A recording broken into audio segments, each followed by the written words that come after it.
Hey everyone, thanks for checking out part two of the interview I did with Mr. Jim Foster recently. This is a great portion. He talks about some of the influences that he's had throughout the years, some of the other great musicians that he's played with and performed with throughout the years. And we dive into a little bit about my past, which no bueno. Uh, and Jim also talks about what he's up to next and what's next for him. So it's a fun time. I hope you enjoy this as much as I did. If you had half as much fun as I did, I had twice as much fun as you. Please hit the like button if you enjoy this.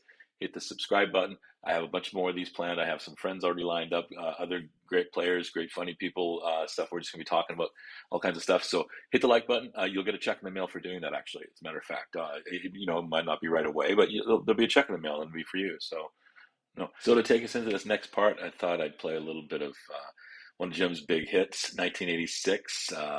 The song topped in the top 30 charts in America and was all over Canada. In fact, it won 1986's Best Song, Best Singer, Best Music Video in Canada for this. And this was written by Jim and was produced by Bob Rock, Jim Foster, and Walter Stewart. And this is X-Ray Eyes. You get me shaking like crazy. I don't know what to do. I get so jumpy and nervous when I'm talking to you. I'm just like a rock when I'm with anyone else. But you see right through me. You know me so well. It's like X-ray eyes. What do you see with those X-ray eyes? That I ended up in Edmonton starting in grade 7. And I was the new kid on the block, and the guy across the street had a Harmony electric guitar, top of the line, and he couldn't play to save his ass. And because my uncle had given me a ukulele when I was 5, I had a general concept of the two hands, and within a week I could play his guitar. Wow. And that was it. And then my parents got me a little record player and some 45s. So Roy Orbison was a big influence at that time. And then 2 years later, the Beatles hit, and that was the end of it. And so that was it. Yeah. That was 64.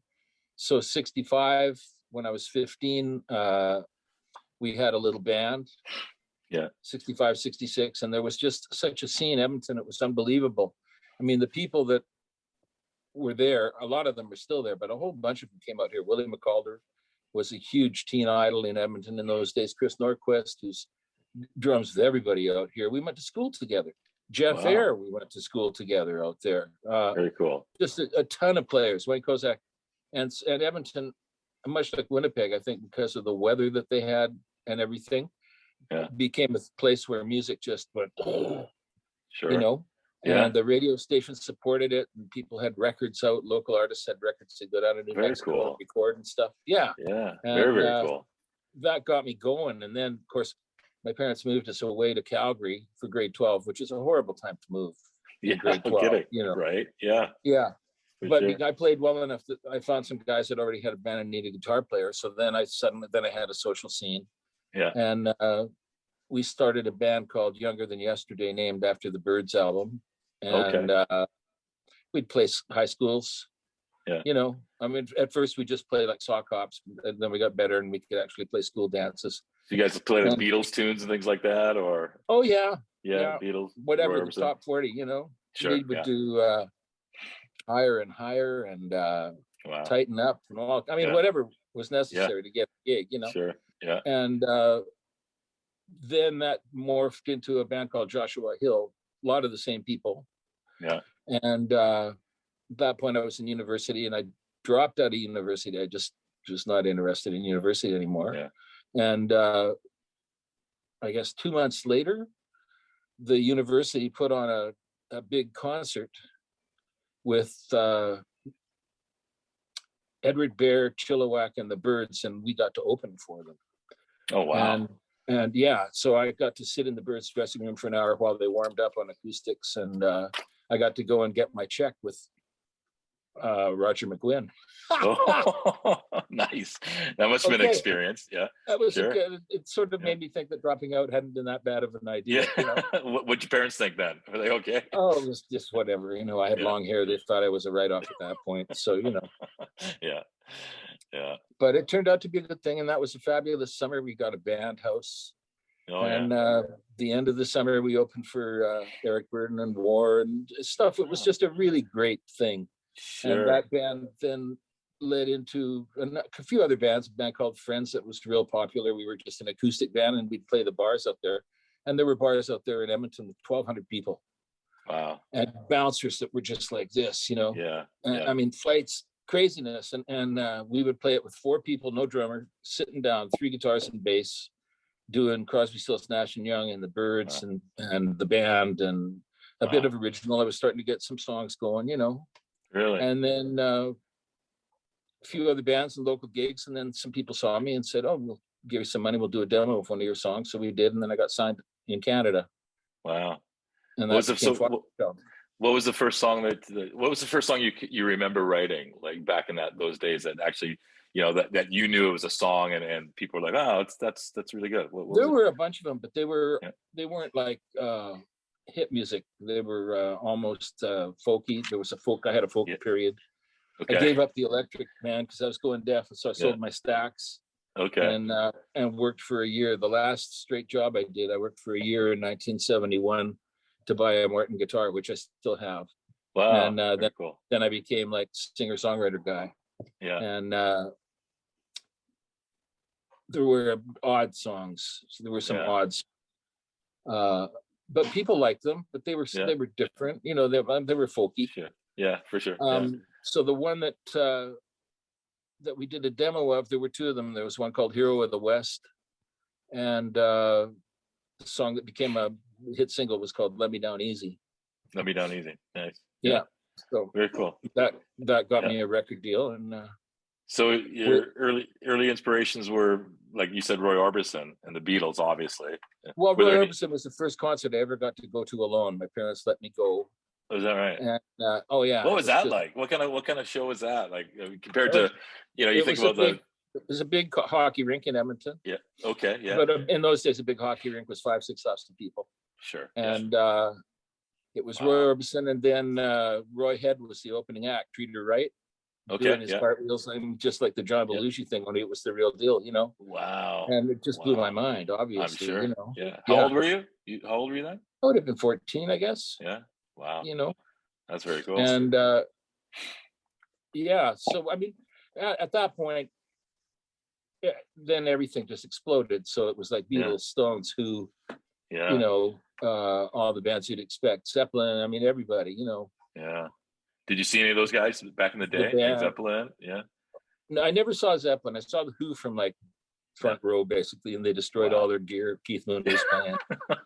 That must Oh have been yeah, something. That's pretty that cool. was huge. Yeah, Saw the Stones, but all of that stuff just became like as it did for most of us. You don't even yeah, need to go one band to the next. It was just a thing that yeah. influenced us all, you know. Right. Yeah. The whole thing. It's very cool. And then so Fosterchild, and then Jim Foster. But tell me about Power Lines. You got the deal with RCA eventually, 1986, right? Yeah. How did Well, that what happened happen? was Fosterchild broke up, but I still had my manager, who was Lou Blair from Fosterchild, Mhm. and he was managing Loverboy, and they took off. And I had moved out to Vancouver at the end of Fosterchild, Yeah. and just grew a beard and went out and started playing in pubs and stuff again, you know, Yeah. just doing whatever, the incognito kind of thing, you know.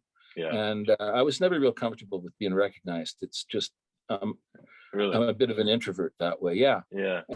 And so anyway, so I was writing and Yeah. recording on my 4-track, and Wow.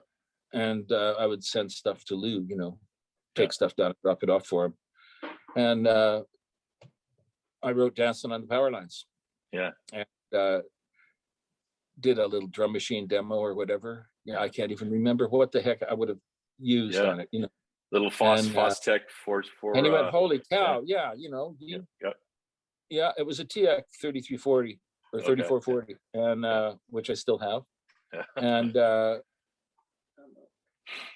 and he said, "Wow, you know, this is so not you. This is amazing, you know." Yeah. And because it was a little more up, whatever, you know. Right. And he said, okay, well, let's see what we can do. So we went into the studio, and Bill Henderson. Which studio did you go into? Mushroom. Okay. Yeah, I went into Mushroom. Yeah. Excuse me, with Bill Henderson as producer. Wow. And we started cutting some songs. We did Power Lines and Quicker Than the Eye and Maggie, and I'm not sure, there was one other one. Where Were You, maybe, I think. I'm not sure though. Was that this album? Is that this album? Yeah. It was the beginning of it, but I didn't have a deal yet. So Lou financed me going in and starting work. And then Bill had to bail because his record company, Solid Gold, went down. They went bankrupt, so he had to go deal with his life. And we brought in a fellow who had produced Stonebolt, but his history was working with Johnny Rivers and a lot of people. He's really, really great at vocals. A fellow named Walter Stewart from LA. So he came up, and we finished the rest of the album with Walter. And I was probably halfway through or something that Lou took the stuff to New York and played it for RCA, and I got a deal. Wow. And so then they ponied up the money, and we finished it all off. And then they said, okay, well, we want you to mix it at Little Mountain with Bob Rock, which was great because Bob Rock was assistant engineer on all the first Fosterchild records. Wow. So I had a real good relationship with Bob, you know. Yeah. So, and that was that, you know. Yeah, very cool. And then, so that came out, and tell me about the video. So that best video of West Coast Music Awards in 1986. Yeah, we filmed that in Toronto on the 1st of January. Yeah. What kind of experience was that? And then to see it all over the place, right? I mean, I remember seeing it. It was a wacky experience because we had to fly on New Year's Eve. Okay. Daryl Burgess and myself. Yeah, Daryl Burgess. It was the red eye New Year's Eve flight. We got down there. There was a blizzard in Toronto. Yeah. We got up in the morning, Chelsea Inn, just freezing, and got driven out to this warehouse out in Mississauga or wherever. Yeah. I mean, wind blowing, just, snow. Yeah. And so we get in there, and they've got all these props up and all the weird stuff and everything, and it's all, and some dancers doing their thing, and I'm like, okay, Yeah. Wardrobe girl takes me out, we're gonna, go looking for clothes. We didn't find anything, so she gave me her shirt. I bet you that happened a few times, Jim. She was very cool. Yeah, no, she was very cool. Yeah. Yeah. Take that off, baby. No, seriously.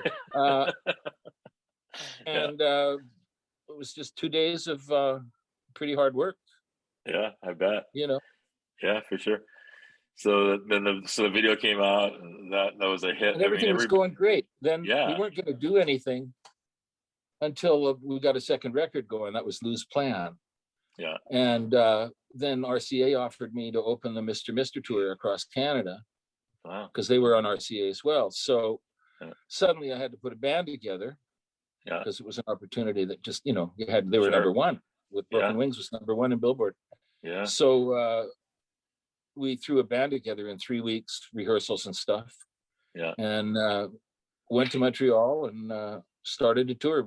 Met our flew to Montreal and met our bus and our bus driver there. And did you do all originals on it? Did you do all originals on that tour? Or did you do some covers too? We basically did the Power Lines album. That's all we did. Yeah. Very cool. It must have helped the record sales, I'm sure, too. Oh, yeah. Well, you know what? We stole all the reviews. Oh, really? Oh, yeah. I mean, it was embarrassing. We stole all the reviews. Yeah. Everywhere. Wow. And in fact, Richard Page came up to Canada, 10, 15 years later. Richard Page from Mr. Mister. Yeah. Mr. Yeah, right. Okay. Yeah, he came up to do a session with David Foster, and Kathy St. Germain was on the session. Who I was working with at that time. Yeah. And she said, my guitar player opened for you on tour up here. And Richard said, well, if you read the papers, we opened for him. Wow. Yeah. That kind of blew my mind. But no kidding. That was fun. And so then, everything was just going great. Yeah. We did some dates with Loverboy and the Expo 86 Theater here in town for 3 days on Canada Day. I mean, it was big time. Boy, just around the corner. Was Mike Reno? Did he always wear those red leather pants like the whole time?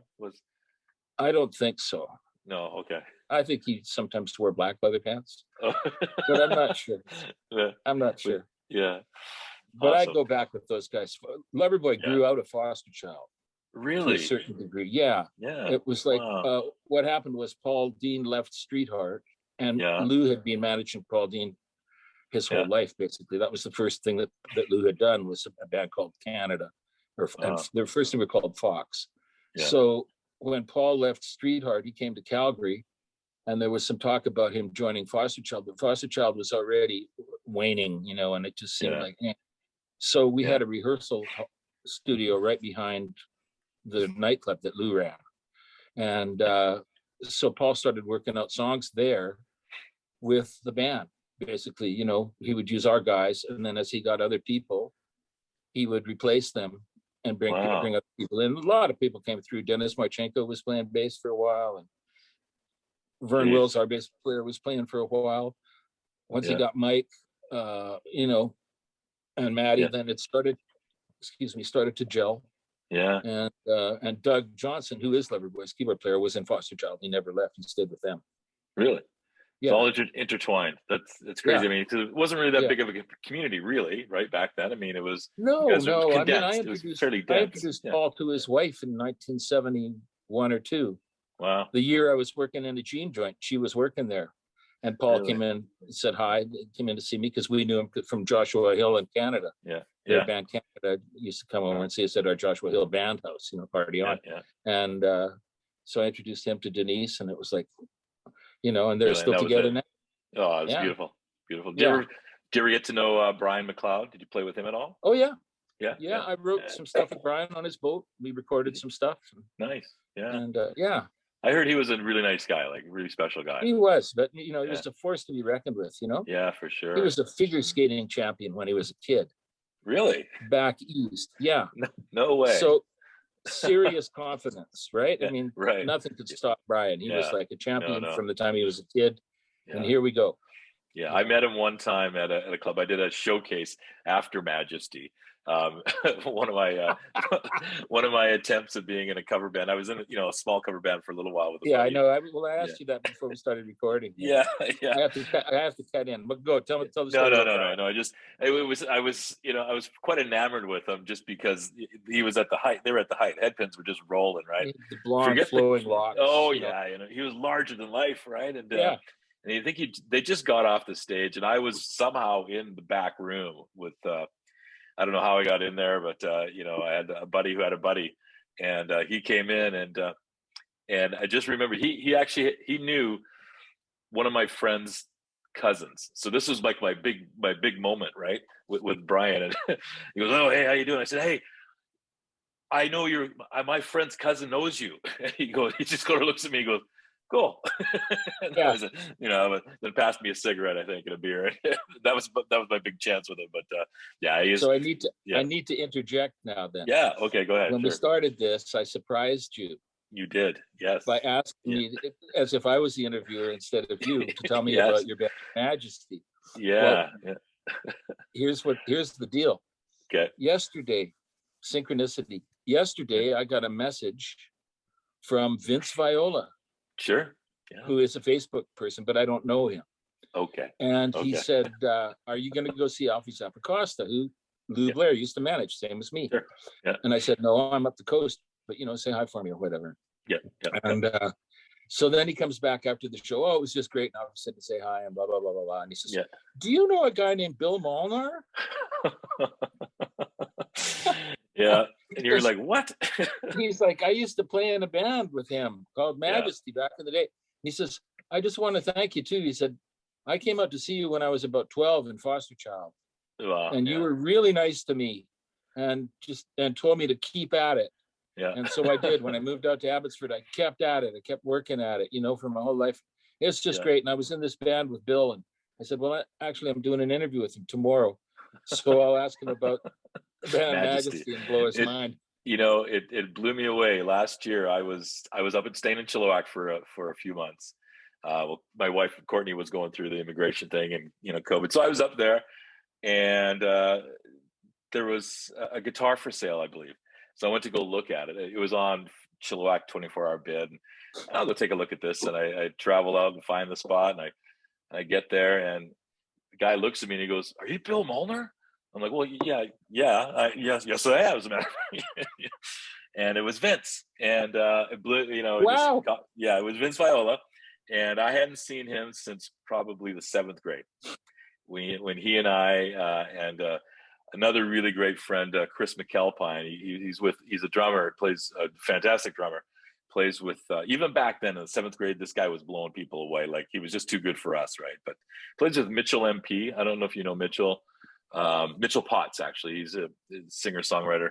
Got a couple things up, but yeah, we had a band together. We played mostly Kiss songs and some Trooper songs. And Oh, Vince, that's the other thing Vince said. He yeah, said, yeah, he said, I wanted to play I Need Somebody Tonight, but they wanted to do all of these sweet tricks or yeah, cheap trick songs. cheap tricks. Yeah, we did a lot of cheap trick songs. Yeah, that was their big thing. My big claim to fame was I could do the well, I think this is about the same time I did the eruption solo for Behind My Head. So I could Whoa. do that, Holy note crap. for note, note for note, not, but yeah, so that was, I think we had one big concert. It was at the Godson Elementary School in Abbotsford, BC. And I didn't live too far from there, nor did Chris. And I think we got a hold of Vince through an ad in the paper. He was looking for a band or something like that. So he showed up in his gold sequin jacket, and we had a few rehearsals, and then we rocked the seventh graders at Godson Elementary School. Excellent. So yeah, Excellent. that was a really good time. Yeah, good memory. What a coincidence too, huh? Like Isn't just, that yeah, totally? yeah. He's a special guy too. He's I've known him for that long, but I've gotten to know him again over the last year or so, and good guy. Yeah. Yeah, very very nice guy. I'm glad he reached out to you. That's cool. So Oh yeah, me too. yeah, yeah, Me yeah, too. good, It's funny. I mean, yeah, just the synchronicity of all this stuff. And this yeah, week I got an email, I guess yeah. probably 5 days ago, Uh-huh. from somebody asking me if I would help him fix the available online lyrics to the songs from Power Lines Oh, because they weren't correct and he couldn't understand what all of them were. And please excuse his English. wow. And so I thought maybe he was from Germany or somewhere Yeah, because what happened with Power Lines was the record company went under, yeah, RCA went under. And so the record disappeared and all our tour support, everything disappeared. But so then just like 20 years later, probably 25 years later, yeah. a German company called Yesterrock. Yastarock. We are Yesterrock. So they bought the rights to it and released it there. So I thought maybe he was from Germany, but I just found out Yeah. today he's from Brazil. Wow. Yeah.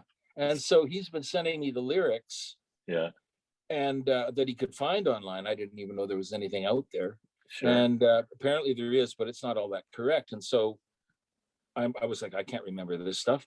But Yeah, I found that when I looked at what was there, I was able to correct it. I went, oh yeah, that's blah, blah, blah, blah, blah. yeah, yeah, yeah, So yeah, yeah. we've done 3 songs Wow, so far.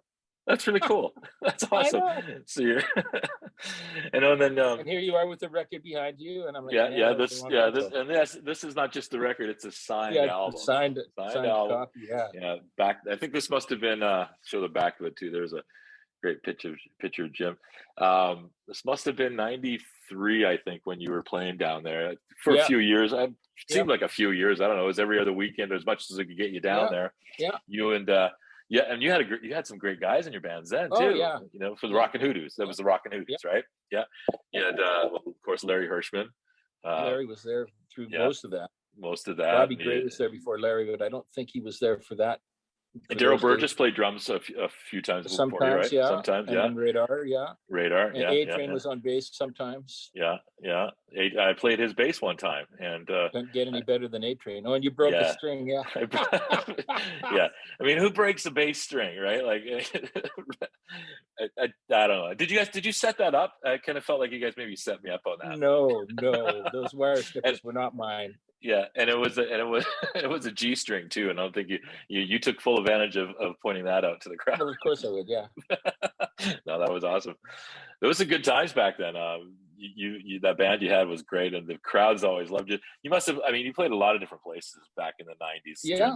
during the Rock Well, and you Noodles. have Well, to stay yeah, alive, yeah, for sure. And the time of the 5 nights or 6 nights a week was already gone. I think, right? Most of it. It was disappearing, yeah. Yeah, it Yeah, was down to which 3 or 4 nights a week. Jesus. Yeah, That was just insanity in those days, yeah, and I didn't really fit into that thing. But what happened was when the record deal went down, because the record company went down, yeah, so I kept writing, and Lou was giving me a weekly allowance to keep writing, and Daryl and I would write, and we're doing that together. And it was like I was going crazy. All we did was sit and write, and I mean, I needed to get out and do something. So I said, well, why don't we throw together a band of guys like us that are recording people that need to get out and play. And so that was what the Rock and Voodoo's concept was. And we play mostly cover tunes, but not exclusively. But we weren't a band that worked with Sam Feldman or Bruce Allen that dressed the same and did the same set list as all the other bands and followed the rules. We were not that at all. So it was a bit of a square peg there. Yeah, but it was great. I mean, we had those other bands at JJ Fry's too back in the day. We had Kathy St. Germain played there. Forget the name, Station to Station maybe was the name of their band, right? And of course, Bernie. Bernie was there every few weeks doing Bernie Aubin, and obviously he was always a hoot to have. He was a fun guy. But yeah, you guys rocked it though. I mean, you played different songs and you threw some of your stuff in. One that was a big favorite. I mean, you play X-Ray Eyes once in a while for the crowd, but you used to do one of my favorites was Go Baby Go. I think that's one of my. That was that, and you have that recorded, I'm sure, right? I do. Somewhere, I do. We just did it one off in a studio one night. We did. What did we do? We did that and House of the Rising Sun reggae that we used to do a version of. We did our version of Why Don't We Do It in the Road? And somewhere I've got those. And we just did them once each in the studio. It took an hour. When you used to do Why Don't We Do It in the Road? That was awesome. That was brilliant. That was really good. Well, if I can find that, I'll I'll have to look around and see if I can get that together for you.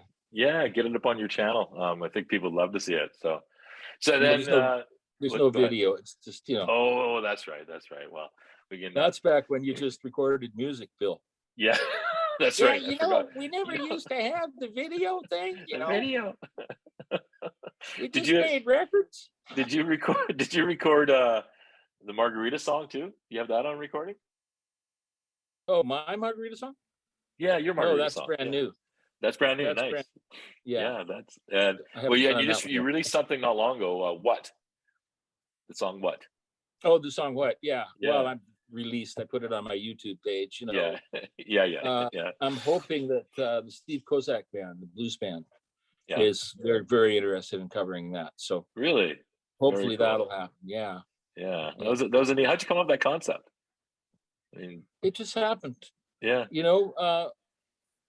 To tell you the truth, the pandemic just threw me for a loop, and I hung up my guitar and I didn't touch it for probably a year. I literally did not play.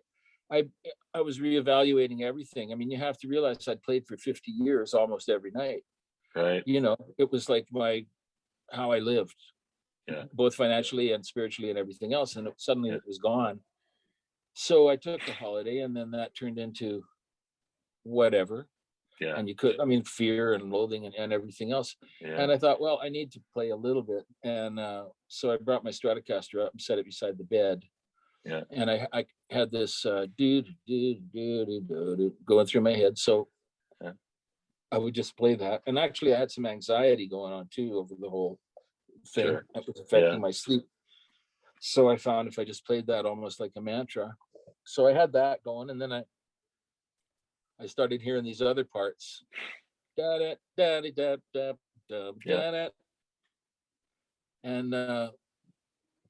so I would just play that day after day, just sitting there before I went to bed. And I thought, that would work. I could do that. But I didn't have any energy to record. I hadn't done anything for like 2 years almost now at that point, a year and a half. Yeah. And then, because you kind of start going, what's the point? Yeah. For sure. And then I thought, well, it's just another instrumental tune or whatever. And then it just came to me. I thought, what? Huh? What if I just go, what? At the end of each verse, just stop there. What? And then you could get really zany with the music and have somebody go, what? Yeah. Your what's got a little different. The inflections changed there. And different tones. Yeah. Like, what? Yeah. And in my mind, I could see having cameos. Oh yeah. Yeah. Yeah, I'll do a cameo. I could do a yeah, cameo. My you wife could have, knows I say what all the time. So yeah, you could have the Marilyn Monroe presidential voice. What? Or what? what? All these Yeah. various things. Oh yeah, Little that's kids. cool. What? Yeah. And so I just had that in my brain, and I came down here Yeah. into the little studio that I have, and Yeah. just banged it down. And I'd been playing it so much upstairs that it was just like dead quick. Actually, Yeah. what I did, I should preface that with the fellow who used to be the drummer for Fosterchild is living in Calgary, Yeah. and he was locked in his apartment too, and he had his drums in there, and he'd play real quiet, and he'd Yeah. just film himself with his iPhone doing Yeah. drum movements and stuff, and just put out a little 30-second thing just to Yeah. keep his sanity alive. Sure. Yeah. And so I phoned him up. I said, Mondo, can you do a for me? Oh, yeah. Okay, so he did, Yeah. and I got that, and I looped it, and then Yeah. that's what I played to. Wow. Very Yeah, cool. so Yeah. rather than a drum machine or something, because I Yeah. hate that stuff now. Yeah. Yeah. Yeah. So it's the first time Wando and I had played together since 1979 or 80 or whatever. Very cool. You What know, what kind yeah, of software do you? So you said you looped it. What kind of software do you use? Like Pro Tools or yeah, yeah, I've you got Pro Tools. old Yeah. Pro Tools, Yeah. old Pro Tools. Old Pro Tools. You need a Yeah, new copy of it. no, because my computer is old. Yeah. My Yeah. laptop is old, and Yeah. it's So got all like thousands of dollars of plugins that work with Pro Tools right. that I'd Yeah. have to buy everything all over again if I updated. Yeah. Familiar story. And I've heard that. Yeah. yeah, and it does everything I want Yeah. flawlessly. The Yeah. reason I stayed at this for a long time was because it's got the most stable operating system, Right. What are you using? What operating system are and you using? 10.6.8, Okay. long, Yeah. long time ago. Yeah. Yeah. Yeah. Yeah. Wow. So So, but what's next for you then? You're I know you're playing. I got, know you're playing this weekend. Are you coming over to Vancouver again? yeah, on Yeah. Sunday to Right. do the Sylvia, Yeah. Nice. and yeah, that's turning into a thing. I've had to Yeah. almost audition for that place every time they get a new manager in, Oh and man. Yeah. it's been really good, and I've always been one of the Yeah. more popular acts. But then the pandemic, and I was like, I didn't know if I'd ever hear from them again. But Yeah. so I played that one gig, and she liked me, so I'm in again Nice. this week, a month later, and now she's already booked me for January. So You that's gonna my come back to one the Kingfisher? Come back to yeah, I'll Kingfisher be again? back Yeah. out there. Yeah, Nice. but probably not Good. till January or February or something. Yeah. Yeah. Yeah. Yeah. And Well, you killed it that night. I went and saw you. I think it was last month you were there. Stopped in, surprised you. Did you yeah, I recognize me couldn't right? Did believe you it. recognize me right away? Oh yeah, Oh, you did. Okay. yeah. I was trying to hang back there for a while and let you and watch you. And it was, yeah, the crowd loved you, man. It was a treat for me. So yeah, It was a good night. It was a nice night. yeah, Yeah. for sure. Pulled out a couple of that one tune. I don't want to keep you too long. I could talk all night, but one tune you had, it's kind of Roy Orbison-ish. I just Dream. recorded that last week. Did you really? Yeah. Yeah. I have a Just little the bit of guitar that. and I vocal. have a little bit of that on my phone. I wish I would have had more, but yeah, that's really nice. And it's a very nice song. I'll send you that. I'll send it to you when we're done here. Thank you. Actually, I Thank you. sent it off to a couple of Canadian recording acts last week, Yeah. and both of them are interested in recording it. Very nice.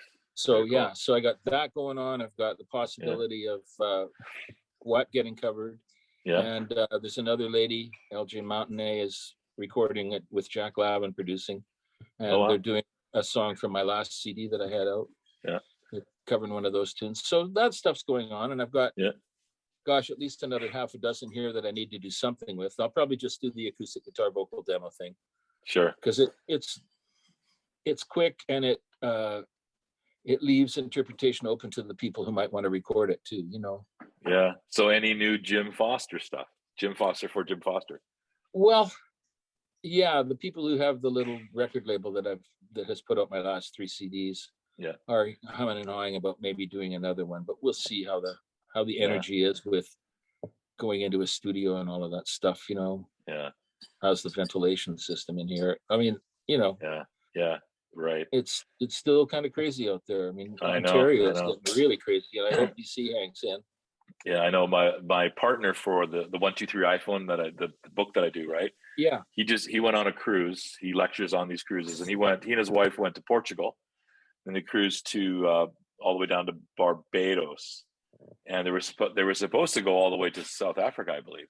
and they got turned around on that. So, and then the next cruise got canceled on them. It was another European heading to Europe, so that's canceled. So it's still tough everywhere. It's Yeah. hopefully it gets better. You know, the Omicron, it's Well, pretty I mild think from what we hear, but that's what it may be. I mean, we don't know Yeah. yet, but it's Yeah. looking like that may be the thing, that it could be the petering out of the virus, that it's starting Yeah. to modify into something that's not that big of a deal. So fingers crossed on we'll that. see. Yeah, I got my third vaccine last week, Did you? Yeah. and I'm old, so I get it early, you know. Yeah.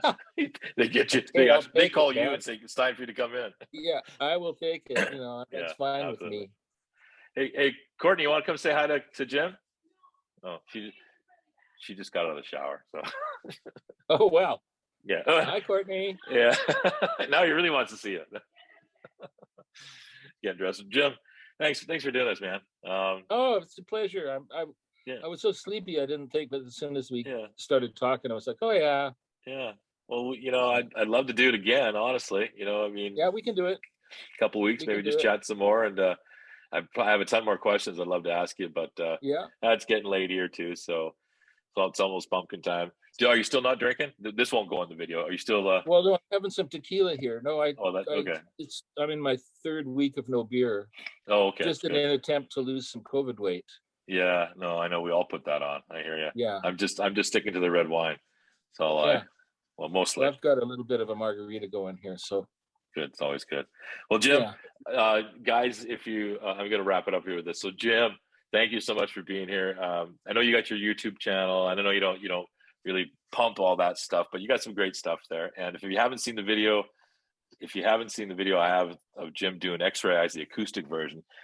That's it's just a little snippet, but that was great, man. That was really you had the people that were there, they were just fixated on you, and yeah. Well, and the nobody way else you could have got me to do that. Yeah. well, thank you for doing that. It was I was smiling all the way home, and I couldn't wait to tell my wife about that, and I couldn't wait to share that with people. So, hey, if you talk to I will Vince, send in your dreams to you as soon as we please. get off here. That's very nice. Thanks, Jimmy. Appreciate that, Yeah. man. It was good to see you. Let's do this again, okay? Yeah, it's good to be back in touch. I can't believe Yeah. how everything's just gone down. So I know. And next, when you come back out, I can't make it up this weekend, but your next trip, I'll come out and see you for sure. Hopefully by then I can bring my wife too. So, and make sure you show this to Vince so he knows, that we I'm gave him a shout out. Vince, oh, you know what? Before we go, you should do a shout out for some of the old JJ's crew, because they're going to see this. So, oh, Winston and Krista. Yeah, Winston and Krista. Yeah, Judy Stevenson. She's tall, pretty Judy. Yeah. Judy, hey Judy. Yeah, awesome. And hey Vince. So, we'll see. So you're still in touch with all of them? That's awesome. Yeah, we've. Yeah, it's funny how, I'm fortunate that way. I'm very lucky. I think I'm blessed to have these little relationship pockets scattered around with people that I love, and you're absolutely part of that. And Winston's been a friend for just as long. And yeah, he's great, eh? Yeah, he's a good guy. Absolutely. He's always steady, Winston. You always count on him. So good guy. So, all right, brother. All right, buddy. Well, thanks again. My pleasure. I'll talk to you soon. Okay, Jim. Take care, man. Bye-bye.